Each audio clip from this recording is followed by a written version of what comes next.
Now let's start with today's story. It was Saturday evening, and the sun had just set, casting a dim twilight that made it difficult to decide whether headlights were necessary. Ryan Bennett didn't have to make that decision. He was already pulling into his garage on a quiet street in Sharpsburg. A moment later, a slender, dark-haired man stepped out of a side door, carrying a duffel bag, a briefcase, and a laptop. Years of experience allowed him to juggle the items effortlessly. He entered his house without calling out to his wife, Natalie, knowing she wasn't home. In the living room, he set his briefcase and laptop on the couch, placing his garment bag at the foot of the stairs. He hung his coat in the closet by the front door, then removed his jacket and tie, loosening the top buttons of his shirt. He had just returned from a regional meeting of managers for his company. Though he wasn't officially a manager, as the company's top systems analyst, his supervisor, a skilled organizer but completely inept with computer systems, had required his presence at the event in Pittsburgh. Ryan had told Natalie he wouldn't be back until Monday, claiming the meeting would be followed by weekend seminars. He had his reasons for the deception and regretted not bringing more comfortable clothes for the trip, knowing Natalie would have questioned it. Now that he was home, he took a shower and changed into jeans and a polo shirt. After a quick meal of leftovers and a bottle of beer, he sat in the living room, reading the local newspaper, appearing like any husband unwinding after a business trip. In reality, he was biding his time, wrestling with a personal crisis. He had worked through denial but was still cycling through anger, bargaining, depression, and acceptance. By midnight, he cleaned up the kitchen, realizing he was just stalling. Unable to delay any longer, he grabbed a light jacket and headed for the side door. Then, remembering something, he returned to the living room, sent an email from his laptop, and left the house. 5 minutes later, the garage door closed behind him as he drove away. At 8:30 a.m., the Sharpsburg emergency dispatcher answered a call. 911. What's your emergency? A young-sounding female voice responded hesitantly. I need the police. I think a crime has been committed. Where are you located, ma'am? The operator asked. I'm at a payphone on Park Drive, near George Washington Park, she replied. Detecting a weak connection, the dispatcher asked, what crime was committed? Were you attacked or robbed? The woman hesitated before answering. No, it wasn't me.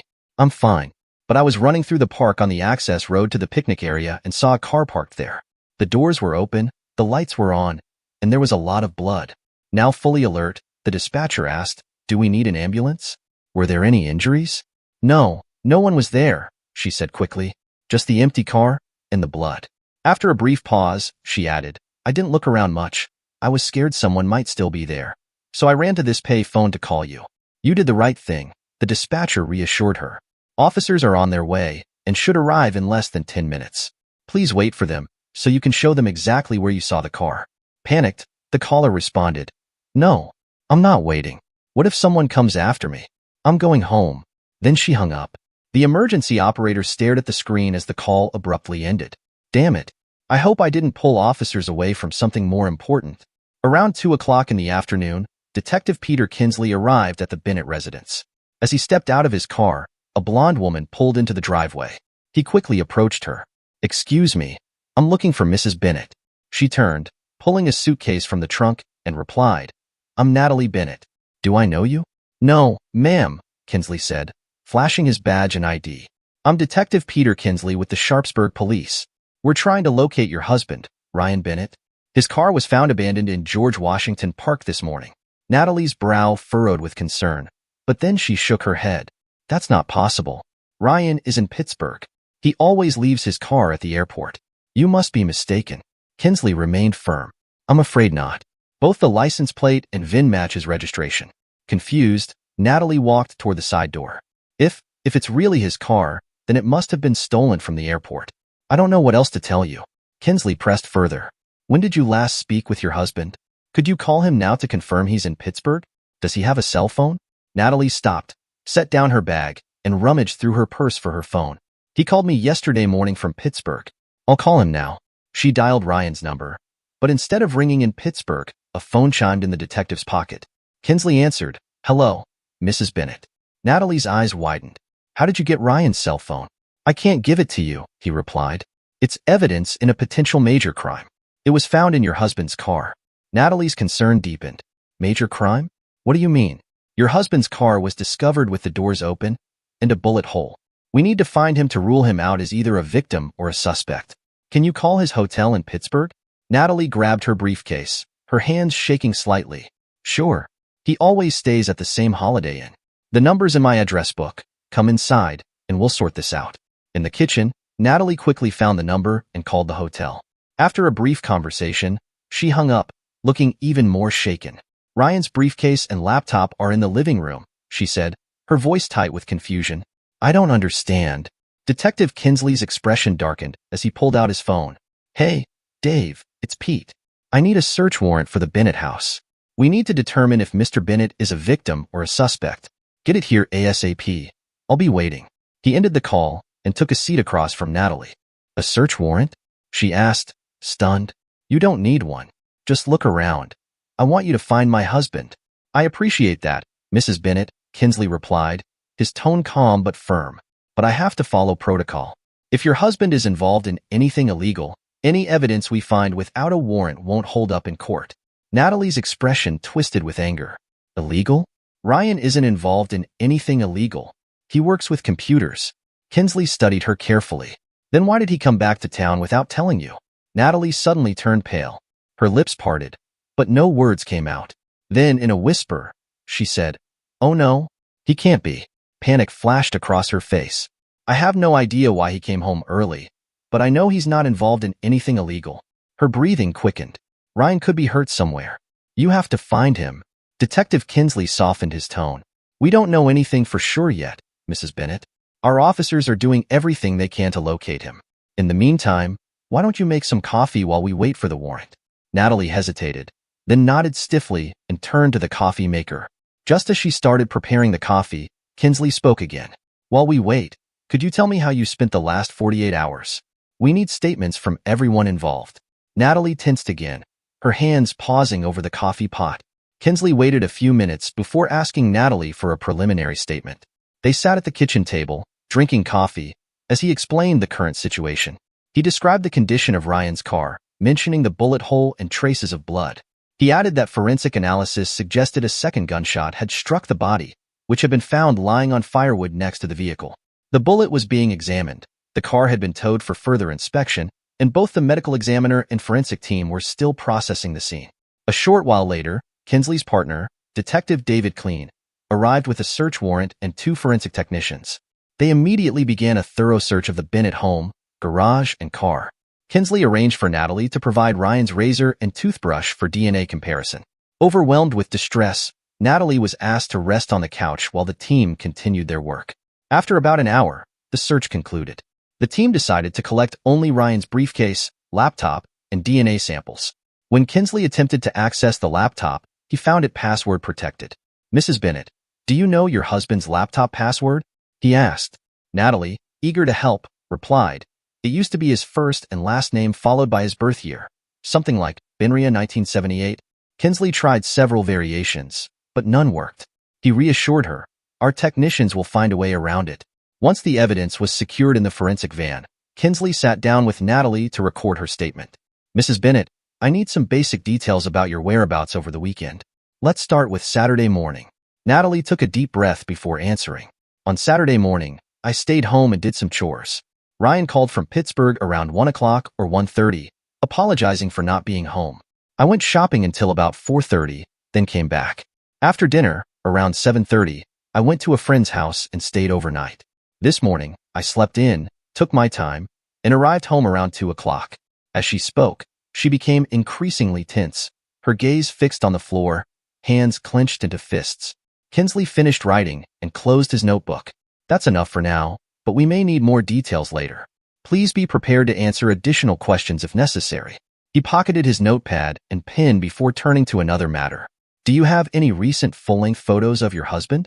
A good headshot would also be helpful. We only have his driver's license photo. Glancing at the wedding pictures on the fireplace mantel, Kinsley waited as Natalie quickly retrieved a photo album. Here are some recent pictures. Take whichever ones you need, she said, handing him the album. Kinsley carefully selected a group photo and a clear headshot of Ryan. These will be perfect, he said, slipping them into his case. Then, noticing another man in the group photo, he asked, Is this man a relative? If necessary, we might need a DNA sample from a family member in case the razor or toothbrush can't be used. Natalie shook her head. No, That's Tyler Grant, Ryan's best friend since elementary school. Ryan doesn't have any close relatives nearby. Kinsley nodded, thanked her, and joined his colleagues in the garage. Natalie remained at the kitchen table, looking on the verge of tears. Kinsley couldn't help but feel sympathy for her. Her husband was missing, and his involvement in a serious incident remained uncertain. The fact that Natalie didn't know Ryan was in town only deepened the mystery. As the detectives and forensic experts completed their search of the garage and car, they discovered bloodstains on the gas and brake pedals of Natalie's vehicle.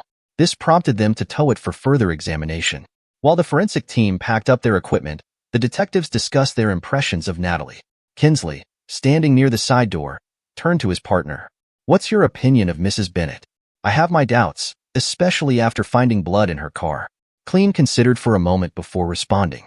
She seemed like a worried wife, but it's hard to tell at this stage. We shouldn't jump to conclusions. Kinsley nodded. "Let's see her reaction when we tell her about the blood and that we're towing her car." They knocked and entered the kitchen, surprising Natalie, who was on her cell phone. She quickly ended the call and looked up at them. "You're back. I thought you were finished." Kinsley got straight to the point. "We found blood smears on the pedals of your car, so we're towing it for a thorough inspection. I hope you understand." Natalie's face registered shock. "Blood? In my car? I never saw any blood." Kinsley remained firm. "We need to determine how it got there. If it's connected to the park incident, we'll be pushing for answers. Also, we'll need the shoes you wore today." Natalie, visibly shaken, protested. "I haven't been to the park in weeks. I don't understand how there could be blood in my car." Despite her distress, she handed over her shoes before slumping into a chair, burying her face in her hands and sobbing. Both detectives exchanged a glance. Natalie's reaction was intense, but was it genuine? As they left, Kinsley turned to his partner. "What do you think, Dave? Worried wife or a good actress? And did you notice how quickly she hung up her phone?" Clean shook his head. "I don't know, Pete. She seems sincere, but if the blood in her car belongs to her husband, she could be involved. We should talk to their friends and neighbors. Someone might know something. She was probably on the phone with her best friend. Yeah, digging around might give us answers.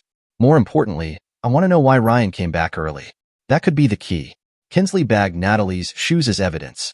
Since the detectives had arrived separately, they drove back to the station alone, each processing the day's findings. They spent the rest of their shift filing reports. The next morning, Peter and Dave arrived early, eager to continue the investigation. They were met with forensic and medical examiner reports, which took an hour to review. "These reports all point in the same direction," Peter noted, "but we can't jump to conclusions. Let's see what else we can pull from Ryan's computer. In the meantime, we should talk to his lawyer and colleagues." David agreed, and their first stop was Ryan's lawyer, Robert Graham. The attorney gave them a few minutes of his time. "I can't discuss my client's legal affairs," Graham said, "but what do you need?" Kinsley handed him 4 printed pages. "We need confirmation of these emails sent to you from Ryan Bennett's computer. We want to make sure they weren't just drafts." Graham glanced over the documents and nodded. "These are originals. I can confirm receipt." The detectives thanked him and left, exchanging knowing smiles as they headed to Ryan's workplace. As they were ushered into the supervisor's office, Detective Clean took the lead. "We're investigating the discovery of Ryan Bennett's car in George Washington Park. You may have read about it. We have some questions." Ryan's supervisor leaned forward. "Of course. Ryan is a valuable employee. What do you need to know?" Clean asked. "Was Ryan scheduled to stay in Pittsburgh until Friday night? We've been told he had seminars planned for Saturday and Sunday. We need to confirm his schedule." Ryan's boss quickly responded. "Ryan didn't have any events scheduled for the weekend. I expected him back Friday night." Detective Becker took note and continued. "Have you noticed anything unusual about Ryan recently? Anything on his mind?" The boss thought for a moment before replying. "He seemed preoccupied lately. I asked if something was bothering him, but he insisted everything was fine. He's been withdrawn. I assumed it was just work-related stress." After thanking him, the detectives returned to their car, feeling they were making progress. By late morning, they were back at the office, where they received preliminary DNA results and a forensic report. Among the evidence was an unusual box with wires. With more pieces of the puzzle coming together, they reviewed their notes in an interrogation room, confident they were closing in on the truth. At around 3 p.m., they decided to visit Natalie Bennett again, opting not to call ahead to catch her off guard. When Natalie opened the door, she appeared startled. "Detectives, have you found my husband? I've been calling the sergeant every 2 hours, but he has no updates." Detective Kinsley shook his head. "Not yet. but we've made progress and have a few more questions for you. Looking slightly uneasy, Natalie stepped aside. Of course, come in. I'll do my best to help. In the living room, the detectives took seats across from her. Detective Becker flipped open his notebook. Is there anything you'd like to tell us about your relationship with Tyler Grant? Natalie's face paled. Tyler? He's my husband's best friend. He's just a friend, she stammered. Kinsley leaned forward. Are you having an affair with him? Natalie's complexion turned even whiter as she shook her head. Absolutely not. How can you ask me that? The detectives exchanged a glance before Becker stood up. We need you to come to the station to give a formal statement. Natalie's eyes widened. Am I under arrest? Why do I need to go to the station? You're not under arrest, Kinsley clarified. But we need an official statement. You're welcome to have a lawyer present. I don't need a lawyer, she said quickly. I'll come to the station. I just want to help find Ryan. Natalie escorted the detectives to their car. Once at the station, they led her into a dim interrogation room, designed to create a sense of discomfort. We'll step out for a moment while we gather our documents, Kinsley informed her. Are you sure you don't want a lawyer? Natalie shook her head, her blue eyes welling with tears. The detectives left, ensuring the cameras were on. In the hallway, Becker spoke to their commanding officer. I want a full recording of this. I think we're close to solving the case. Meanwhile, across town, a Crime Watch volunteer answered a call. Good morning, this is Crime Watch. We pay up to $1,200 for tips on unsolved crimes. This call is being recorded. There was a brief silence before an older man spoke. Do I get the money right away if I help the police? That depends on your tip and how useful it is, the volunteer explained. Do you have information about a crime? Another pause. I don't want the police tricking me. Do I get the money now? The reward doesn't come from the police, so they won't deceive you. Tell me what you know, and I'll give you a code number. You can call back in a few days to see if your tip was useful. The man sighed. All right. I saw someone toss a weapon into the river under the 3rd Street Bridge on Sunday morning. He had a rifle and 2 shovels. The volunteer asked, was this on the east side of the bridge? Did he throw them into the water? Yes, straight off the dock. I can describe him. He was a big guy with blonde hair. He drove a dark blue car. The license plate started with SS, but I don't remember the rest. The volunteer noted the details. Got it. Your tip number is 157. Call back in a few days, and we'll let you know if it helped. The information was quickly passed to the police liaison officer. Within an hour, a diver recovered the discarded items. The weapon was sent to the crime lab, where it was confirmed as a match for a recent crime scene in George Washington Park. 2 shovels were also retrieved. As the detectives left the coffee shop, a clerk intercepted them with a report. Detectives, we have the weapon used in the George Washington Park shooting. The attached report could lead us to the suspect. Becker and Kinsley reviewed the findings, then accessed vehicle records. Let's split up, Becker suggested. I'll handle Natalie's interrogation. You bring in Tyler Grant for questioning. Sounds like a plan, Kinsley agreed. Things are coming together. Becker gathered the reports and entered the interrogation room where Natalie was waiting. Meanwhile, Kinsley arranged for a uniformed officer to bring in Tyler Grant. Natalie sat calmly, showing no signs of fear or distress. Sorry to keep you waiting, Mrs. Bennett, Becker began. This room is monitored and recorded. I don't mind, she said. I have nothing to hide. Becker nodded. Good. Let's get straight to it. Are you having an affair with Tyler Grant? Yes or no? Natalie's shoulders slumped, and she looked away. Yes, she whispered. Becker placed several printed pages in front of her. We have proof. Your husband knew. He sent these to his lawyer, planning to file for divorce on the grounds of infidelity. Natalie's eyes widened. How did Ryan know? Becker held up a small tracking device. He installed this in your car, monitoring your movements in real time. She stared at it in disbelief. Ryan knew for weeks, and he wanted a divorce? Tears welled in her eyes. More than that, Becker continued. Ryan documented your visits to Grant's house. This last log was from Saturday night, the night he disappeared. He emailed his lawyer, saying he planned to confront you and feared he might get arrested. Natalie shook her head. But Ryan never showed up at Tyler's. I spent the night there. Becker leaned forward. Preliminary DNA results confirmed that the blood found in the park is Ryan's. We also recovered the murder weapon, linked to your lover. The question now is, how long are you going to cover for him? Natalie's face drained of color. Tyler didn't do anything. We were together all night. Detective Becker remained firm. We also found your husband's blood in your car and on your shoes. My partner is picking up Mr. Grant as we speak. Whoever tells us what happened and where to find Ryan's body will get a better deal. Natalie sat in silence, visibly shaken. Becker gathered the documents and placed them in front of her, but she barely looked at them. Ryan can't be dead. I love him. I need him, she sobbed, her voice breaking. Tyler will tell you the same thing. If Ryan was hurt in the park, we had nothing to do with it. She clutched a damp, crumpled handkerchief, tears streaming down her face. Detective Becker gave her a few minutes to collect herself. When she finally calmed down, he continued. There's no doubt your husband is dead. The medical examiner concluded there's a 95% certainty based on the amount of blood loss and the fact that no medical facility in the county has treated him. He handed her the official report along with photos from the scene.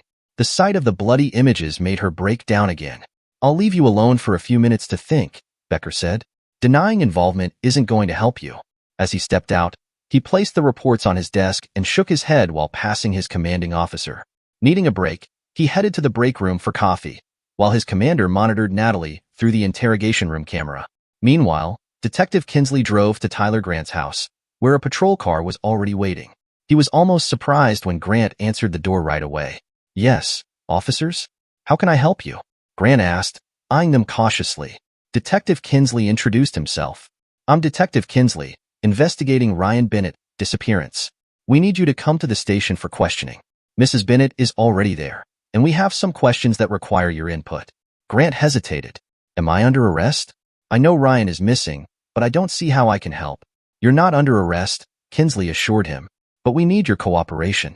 Too stunned to argue, Grant complied and got into the unmarked car. As they drove, Kinsley asked, How well do you know Mrs. Bennett? She's just Ryan's wife to me, Grant replied carefully. Why do you ask? Kinsley continued. And what do you do for a living, Mr. Grant? I own a landscaping business, Grant's Landscaping. We do a lot of commercial work, even for the city.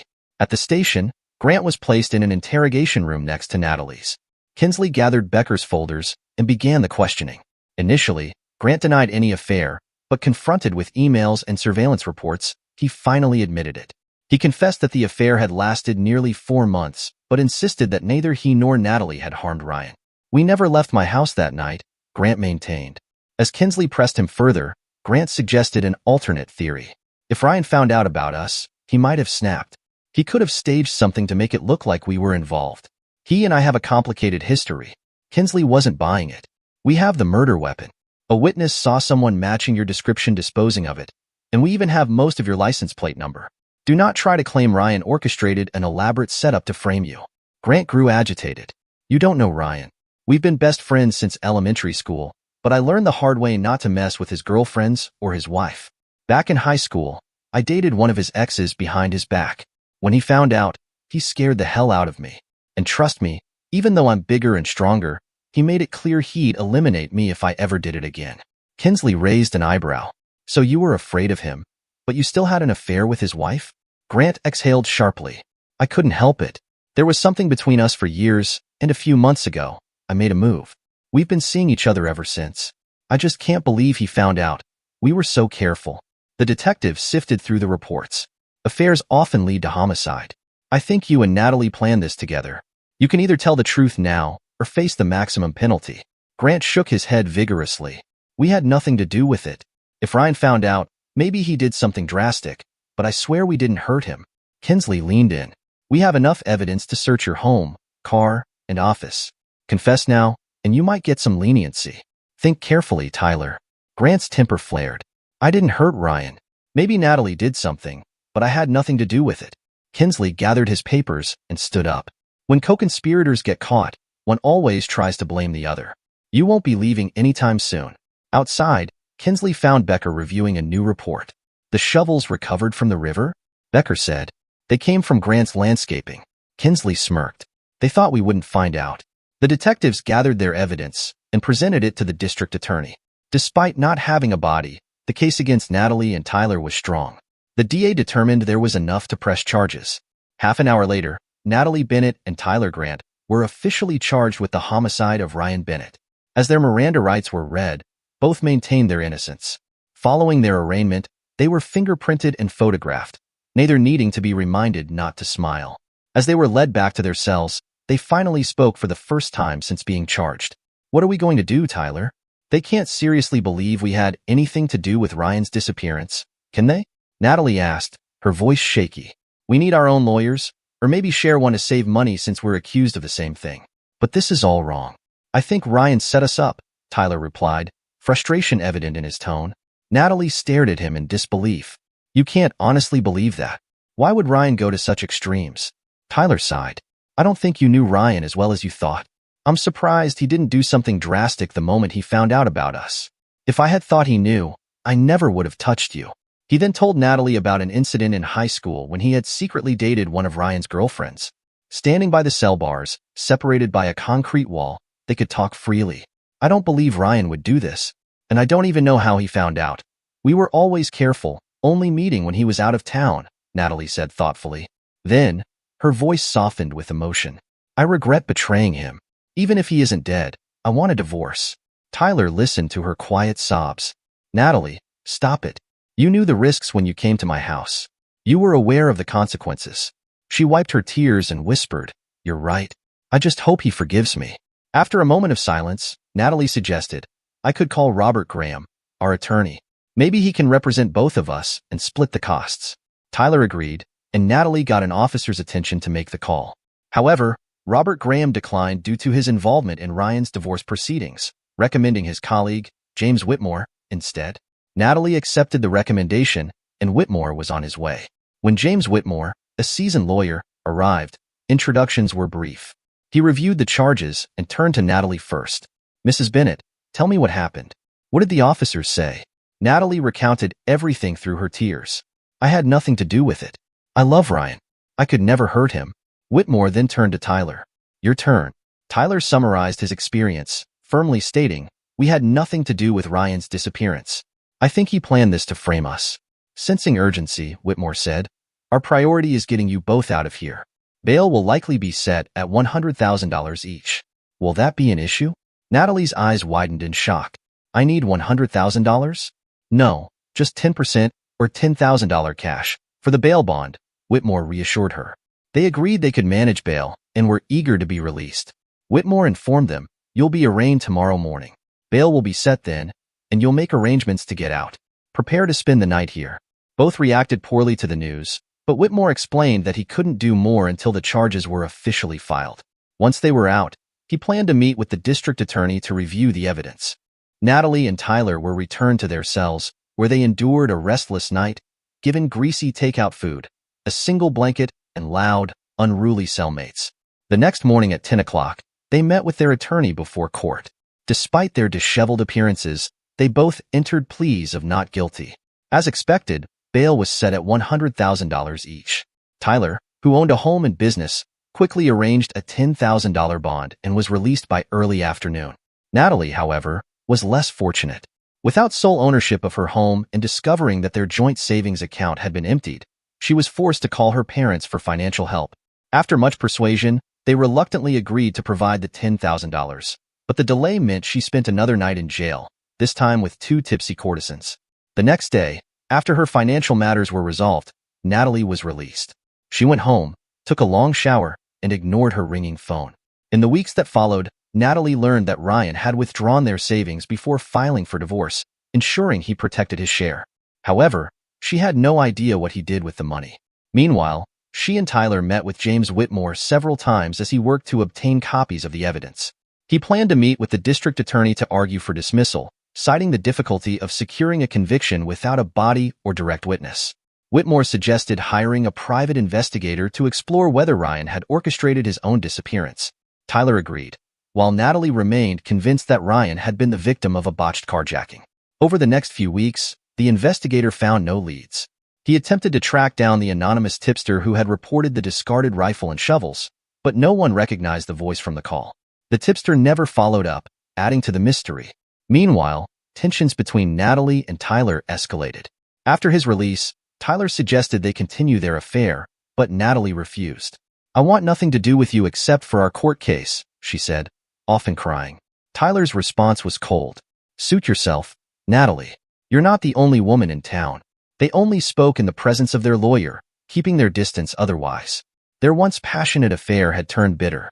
A month after their release, James Whitmore arranged a meeting with District Attorney Eric Radford. Natalie and Tyler hoped the charges would be dropped. having already endured relentless questioning about their relationship. Radford, surprisingly young and sharply dressed, wasted no time. I just received the final reports from the medical examiner and police. Based on the evidence, I'm offering a reduced sentence, 8 to 12 years, for a guilty plea to second-degree homicide. Natalie and Tyler were stunned, loudly protesting their innocence. Their attorney, trying to keep them calm, asked, "What justifies this offer?" Radford leaned forward. "We have new evidence. DNA from the blood found on your car's license plate and trunk gasket matches Ryan Bennett. Additionally, black polyethylene found under Ryan's car matches material from your landscaping business." Natalie angrily turned to Tyler. "What have you done?" Tyler exploded. "You know I had nothing to do with this. You were with me when it happened." Their attorney, James Whitmore, quickly intervened, calming them both. Turning to District Attorney Eric Radford, he said, "Excuse my clients. We were hoping the charges would be dropped, and your statement caught them off guard." Radford, amused, replied, "I understand, but we have enough evidence to go to trial." The medical examiner's report confirms that the victim lost too much blood to survive. The crime scene suggests his body was dragged and loaded into a vehicle. The prosecution is confident. Handing over the reports, Radford left the room. Natalie and Tyler immediately turned to Whitmore, bombarding him with questions, but he quickly hushed them. "I know this is a shock, but turning on each other won't help. We need to focus on a solid defense. Do you want to reject the plea deal?" Both adamantly refused, convinced they wouldn't be convicted. Whitmore agreed to prepare for trial, though after reviewing the evidence, he found himself questioning whether his clients had told him the full truth. Still, his job was to defend them, and that's what he intended to do. Months later, the trial begins. On a Monday morning at 10 a.m., Judge Robert Harrington took his seat as the trial began. James Whitmore sat between Natalie and Tyler, keeping a close eye on their body language. He had considered advising them to get separate attorneys, but financial constraints made that impossible. Tyler's business was struggling, and Natalie had quit her job due to the stress of the case and the hostility from Ryan's friends. District Attorney Eric Radford wasted no time in his opening statement. "Members of the jury, while we do not have Ryan Bennett's body, we will prove that he is dead and that the defendants are responsible for his homicide." He revealed that Natalie and Tyler had been having an affair, a fact Ryan had discovered before filing for divorce. While it was unclear exactly how or when he found out, forensic traces on his computer showed he had been tracking their meetings. Emails documented his growing suspicions, his preparations for divorce, and his intent to confront them. "We cannot pinpoint every meeting they had," Radford continued, "but we know the outcome." He laid out the prosecution's theory. Ryan tracked Natalie and Tyler to Grant's residence, where he was incapacitated and placed in the passenger seat of a car. He was then driven to George Washington Park. There, while likely unconscious, he was shot in the upper chest. He was dragged from the vehicle, thrown to the ground, and shot again, this time in the carotid artery. Graphic photos will reveal his final moments. At this point, Natalie broke down, requiring Judge Harrington to restore order. Radford resumed, stating that after the second shot, Ryan was wrapped in plastic, dragged away, and loaded into Tyler's trunk. His body was then transported to an unknown location and buried. The gun and shovels were dumped in the river, but a tipster led police to recover them. Forensic evidence confirms the defendant's presence at the crime scene, Radford concluded. Ryan Bennett's blood was found in Mr. Grant's trunk and on Natalie Bennett's shoes. The defense will claim they were not involved, relying solely on each other's alibis. "I am confident you will see through this and find them guilty." When it was his turn, James Whitmore countered by emphasizing the presumption of innocence and urging the jury to focus on the actual evidence, not speculation. Despite his efforts, Radford's statement had left a strong impression. The prosecution called its first witness, a computer expert who testified about the emails and location tracking data found on Ryan Bennett's computer. The device, described in Ryan's correspondence with his attorney, had logged Natalie and Tyler's meetings with precise times and locations. Natalie was visibly embarrassed by the revelation, while Tyler appeared indifferent, almost bored. Whitmore's cross-examination yielded little. Ryan's emails and tracking logs were undeniable. Reporters in the courtroom quickly took notes, especially on the tracking device, anticipating the public's intrigue. After an extended lunch break, the trial resumed with testimony from the emergency operator and two patrol officers who had been the first to arrive at the scene. Their statements provided straightforward, drama-free details about the discovery of Ryan Bennett's car. However, the trial's intensity escalated when detectives and the medical examiner took the stand. Large, graphic photographs were displayed, showing bullet holes, blood stains, and drag marks at the crime scene. The medical examiner described the extent of Bennett's blood loss, estimating it at 3 to 4 pints. He explained that the presence of arterial blood jets indicated a severed artery, meaning Bennett had been fatally wounded. At this, Natalie Bennett lost control. "No, Ryan can't be dead," she screamed, causing a commotion in the courtroom. Judge Harrington had no choice but to adjourn the trial until the following morning. The second day of the trial began with the medical examiner continuing his testimony, focusing on the results of blood sample tests. After about 15 minutes, District Attorney Eric Radford concluded his questioning and handed the witness over to the defense. James Whitmore checked on Natalie, now sedated and calmer, before stepping up for cross-examination. He aimed to challenge the prosecution's portrayal of the shooting as a cold-blooded execution. "You estimated that Ryan Bennett lost 3 to 4 pints of blood," Whitmore began. "But isn't it possible that it was closer to 1 or 2 pints, depending on blood distribution?" The medical examiner hesitated before replying, "It's unlikely, but not impossible." Whitmore pressed on. "Could immediate first aid have prevented Ryan Bennett's death?" "Unlikely, but not impossible," the examiner conceded. "If medical attention had been provided immediately, survival might have been possible." Whitmore used this opening to emphasize that there was no evidence to suggest any attempt had been made to help Bennett. Satisfied that he had secured a few small concessions, he dismissed the witness. Next, the prosecution called a forensic scientist specializing in weapons and ammunition. He testified about the 2 recovered bullets, one found deformed in a car seat and the other, in good condition, embedded in firewood. The intact bullet was a match for the recovered weapon. Whitmore cross-examined the expert. Were the bullets tested for bone or flesh remnants? The technician confirmed that only minimal traces of blood were found, explaining that the bullets likely passed through layers of clothing and fabric, which could have cleaned them. He also noted that the bullets had full metal jackets, commonly used in military-grade ammunition. Unlike standard copper jackets, these had a stronger gilding metal coating, making them more resistant to deformation. For the defense, this was both good and bad news. While there was no proof the bullets had passed through a body, their design and the surrounding circumstances made it plausible. Tracking the weapon's origin was a dead end. It had been sold at a gun show 2 decades earlier, with no record of the buyer. However, Whitmore did manage to confirm that no fingerprints or DNA from Natalie or Tyler were found on the weapon or casings. Any potential evidence had been either washed away by river water or wiped clean before disposal. A separate technician testified about the recovered shovels. While no fingerprints or DNA were found, the shovels were branded with the name Grant's Landscaping. Investigators had found 14 identical shovels at Tyler Grant's business. Whitmore's cross-examination yielded no new information. The prosecution's forensic experts and police witnesses testified throughout the morning and afternoon. Whitmore's most significant breakthrough came when questioning the technician who found blood in Tyler Grant's car. The technician admitted that it was possible the blood had been planted by a third party, giving the defense a small but valuable argument. Things grew more complicated when another technician testified about blood evidence at Natalie Bennett's home. Blood was found in her car and on her right shoe. However, when pressed, the technician conceded that they could not determine whether the blood had been transferred from the shoe to the gas pedal or vice versa. Whitmore hoped that this ambiguity would help cast doubt on Natalie's involvement. With the prosecution wrapping up its case, local newspapers speculated that while the prosecution had presented compelling evidence, the absence of a body could pose a challenge in securing a conviction.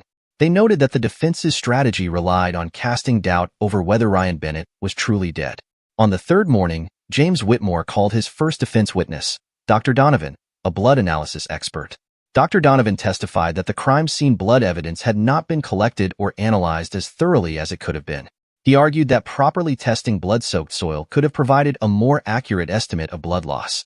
"In my professional opinion," Dr. Donovan stated, "as little as 1 to 2 pints of blood could have created the scene. And someone losing that amount of blood could still be alive." This was exactly the testimony Whitmore needed. If he could convince the jury that Ryan Bennett's death was not certain, he had a real shot at preventing a conviction. The district attorney did not cross-examine Dr. Donovan, and instead, Tyler Grant took the stand to declare his innocence. He suggested that Ryan had orchestrated his own death, claiming he had never owned a weapon and that the shovels found could have been stolen from his work sites. James Whitmore kept Tyler's testimony brief, turning it over for cross-examination by Eric Radford. Radford asked, "Why do you think Ryan Bennett would orchestrate his own homicide?" Tyler replied, recounting how Ryan had threatened him in high school after Tyler dated Ryan's girlfriend behind his back. Radford followed up with, "So, this isn't the first time you've interfered with Ryan Bennett relationships. Don't you think that if Ryan wanted to destroy someone, he'd have chosen you? Tyler stammered, unable to provide a direct answer.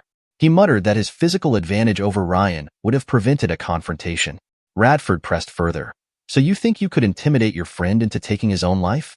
Is that why you felt comfortable sleeping with his wife?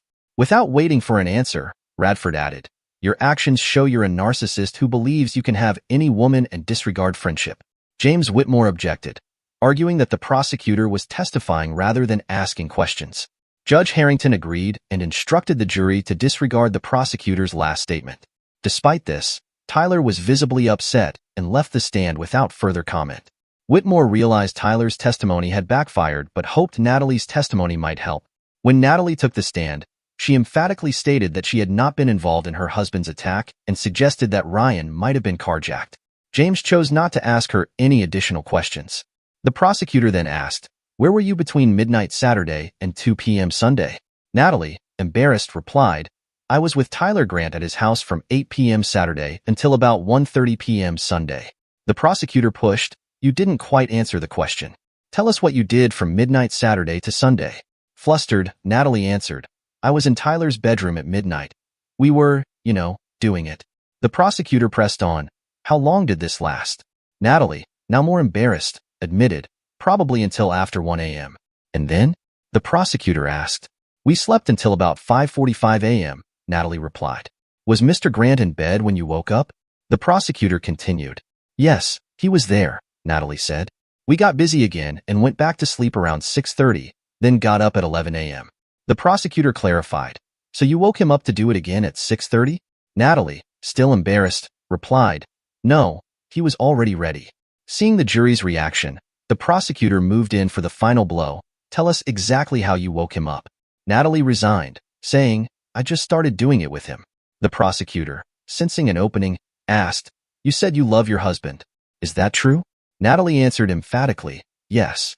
"Then how can we believe you weren't involved in his death after spending the night with his best friend while he took his life?" The prosecutor shot back. Natalie cried quietly, unable to respond. Judge Harrington ended the questioning, asking if there were any more questions. When there were none, the judge called for a lunch recess. After composing herself, Natalie joined her attorney, James Whitmore, for a somber lunch. The experienced attorney privately expressed pessimism about their chances, as both clients had faltered on the witness stand. The afternoon session ended quickly, with Whitmore announcing that there were no more defense witnesses. Both attorneys began preparing their closing statements. The prosecutor emphasized the overwhelming evidence against the defendants, while the defense pointed out the circumstantial nature of the case, the absence of a body, and the lack of a clear motive. The case went to the jury by 4 p.m., and after deliberating for 2 hours, they retired for the night. The next morning, Natalie and Tyler sat together in Whitmore's office, anxiously awaiting the jury's verdict. They put aside their differences, hoping for an acquittal. At 3:30 p.m., the call came. The jury had reached a verdict. Natalie's parents, who had come to town for the trial, were present at the courthouse. The verdict was announced swiftly, guilty of second-degree homicide. Natalie burst into tears, while Tyler pounded his fist in frustration. They were handcuffed and taken into custody, and Natalie had a brief moment to speak to her parents, proclaiming her innocence. The week between the conviction and sentencing passed slowly. Natalie's parents visited her daily, while Tyler received a single visit from a cousin. At sentencing, both Natalie and Tyler were given 15 years to life in prison. James Whitmore, their attorney, promised to review the court records within 3 days for a possible appeal. They were then transferred to separate state prisons. Natalie's prison had a good reputation, while Tyler's had a history of riots. With the trial over, media attention waned, and Natalie Bennett and Tyler Grant faded from public view. A couple of months later, James Whitmore and Eric Radford met for drinks to reflect on the case. Whitmore was surprised by the convictions, as he felt the defendants' consistent testimonies suggested innocence. Radford, however, pointed out that the jury had not believed them. "I try not to take these cases personally unless they involve particularly heinous crimes or children," Radford said. This case wasn't the worst, but it didn't generate much sympathy for the defendants. A year later, news reports revealed a major disturbance at Tyler Grant's prison. He had been stabbed during a riot and transferred to the hospital with a collapsed lung. Though in serious condition, he was expected to survive. 18 months after the convictions of Natalie Bennett and Tyler Grant, James Whitmore rarely thought about the case.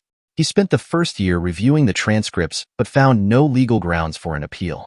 Then, on a quiet Wednesday morning at the Innocence Project's New York office, the receptionist received a FedEx package.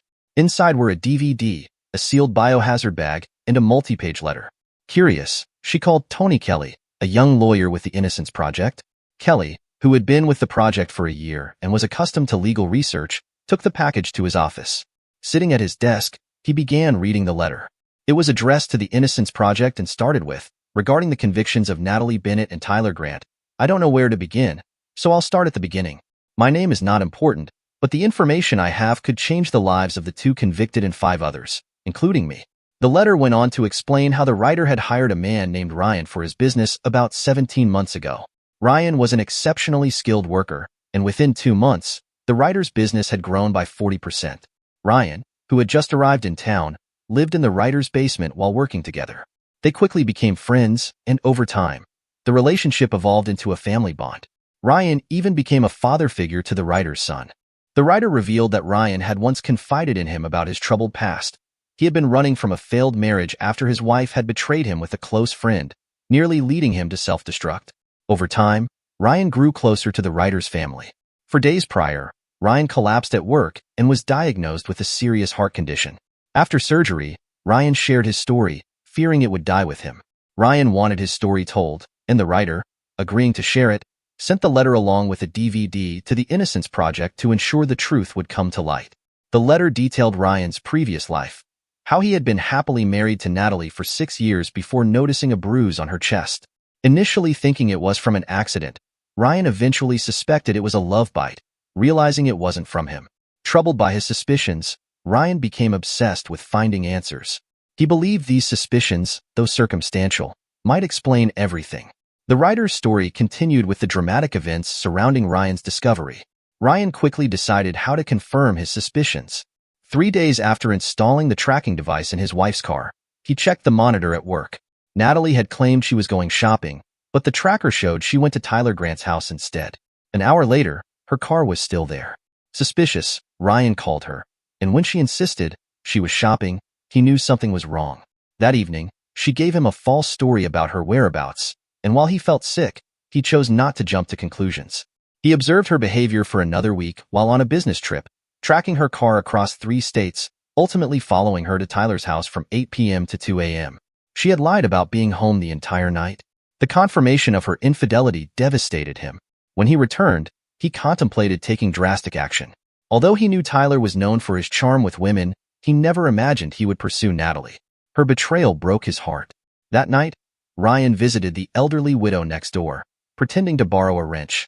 While there, he retrieved a hidden revolver from the late husband's toolbox. Ryan intended to use the weapon to eliminate both Tyler and Natalie, and then himself. However, he decided to wait until he could catch them together. He ordered a new tracking device, returning the one he had been evaluating. Fortunately, Natalie and Tyler didn't meet for another week, giving Ryan time to rethink his actions. During those days, he devised a more elaborate plan to frame them for murder. He spent a week preparing, gathering supplies, and making detailed arrangements. When the time came, he claimed he was going on a business trip, knowing that Natalie and Tyler would meet while he was away. As his wife went to Tyler's, Ryan set his plan in motion, creating a paper trail suggesting he was preparing for a divorce. Almost forgetting a crucial email to his lawyer that would implicate Natalie and Tyler, he fired a shot into his car's passenger seat and another into a wooden block in the garage, muffling the sound with a blanket. This step felt like a relief, marking the beginning of his revenge. Ryan instructed the recipient to review archived newspaper articles online, as he followed the trial closely and felt that most of the story had been well documented by court reporters. He believed that a complete review of the court transcripts would clarify everything. Ryan then drove his car to a secluded park near Tyler's house, carrying a large gym bag filled with materials for his plan. He spread everything out on a picnic table, covering it with an old blanket. He laid out firewood, plastic sheeting, and a spare tire, creating a drag trail to the paved road. After returning the tire to his trunk, he scattered the firewood around and, using a small flashlight, completed his setup. He then waited quietly to see if anyone noticed. Ryan drew blood from his hand using a needle, collecting nearly 2 pints, which he diluted with distilled water. He sprayed the blood in patterns on the car seat and the ground to mimic an arterial spray, and smeared it to suggest significant blood loss. He filled bullet holes in the firewood and the car upholstery with more blood. Once done, he packed up everything in his gym bag and left the park. Ryan drove to an old car he had bought for the purpose of carrying out his plan. Feeling dizzy from blood loss, he rested until nearly 6 a.m. before heading to Tyler's house to finish what he had started. Natalie's car was still there, unlocked, so he dropped a few bloodstains on the gas pedal and smeared more blood on Tyler's car. He grew scared when he saw a light on in Tyler's bedroom and quickly fled. Going to a payphone, he used a voice changer to report his car being found in the park, pretending to be a woman. He then disposed of the shovels and revolver in a river. Exhausted, Ryan stayed in a motel for 2 days, taking supplements and eating energy bars to regain his strength. Afterward, he made another call using a voice changer, this time pretending to be an old man. This led the police to find the revolver. Ryan shared this entire story with the writer because he wanted to leave his past behind, including his former identity as Ryan Bennett. He now uses a different name, known only to the writer and his son. Ryan asked the writer to send the information to the Innocence Project in hopes of overturning the convictions of Natalie Bennett and Tyler Grant. Tomorrow, the writer planned to pick up a copy of the New York Times and an ink pad. They would use part of the front page to imprint Ryan's fingerprints in a bloodstain, which would match the DNA found at the park, proving that Ryan was alive. The hope was that this evidence would be enough to free Natalie and Tyler from prison. At the end of the letter, there was a handwritten note. Ryan came out of surgery in good condition. He wants me to fly to Seattle tomorrow to send this package. I hate leaving him, but it will ease his mind. We're expecting twins in about 3 months. Tony Kelly turned the last page, checking for any additional notes, but the page was blank. He set his feet down from the desk and examined the other items in the package. The DVD was labeled photos taken in George Washington Park, and the black plastic envelope was marked fingerprints and DNA. He reviewed the printed pages once more for any extra notes and then made a call to a senior attorney, realizing this was beyond his ability to handle alone. It didn't take long to confirm that the DNA belonged to Ryan Bennett, and the fingerprints matched those found in his car in the park, proving he was still alive. The evidence was undeniable. 2 people had been convicted of a homicide that never occurred. The state attorney general and governor fast-tracked their release. A week later, Natalie and Tyler returned to the courtroom, accompanied by James Whitmore, Natalie's parents, and District Attorney Eric Radford, along with some state representatives. The state attorney general publicly apologized for the wrongful conviction, placing the blame on Ryan Bennett for misleading the justice system. He announced efforts to find Ryan and hold him accountable for the financial costs incurred by the state. When asked where the search for Ryan would begin, the Attorney General could only shake his head. Tyler Grant seemed changed, no longer arrogant, but more open to compromise. He apologized to Natalie for the events that led to their imprisonment. Natalie, however, appeared indifferent, seemingly only focused on leaving with her parents. Both James Whitmore and the district attorney also apologized, acknowledging they had been misled by Ryan Bennett and vowed to be more thorough in future cases. Although the state found no liability, Natalie and Tyler each received $50,000 in compensation. Tyler, whose business had gone bankrupt and whose house was sold to cover legal fees, left town. He remarked to Natalie that Ryan had severely wronged them, and the compensation was only a fraction of what he had lost. Natalie, visibly worn from her ordeal, simply said they deserved the money and left without saying goodbye.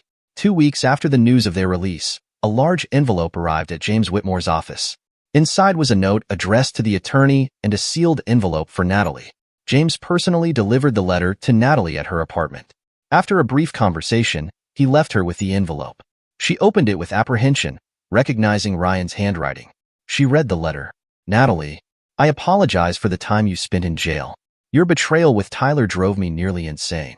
My new life and happiness have shown me that freeing you both was necessary for my own peace.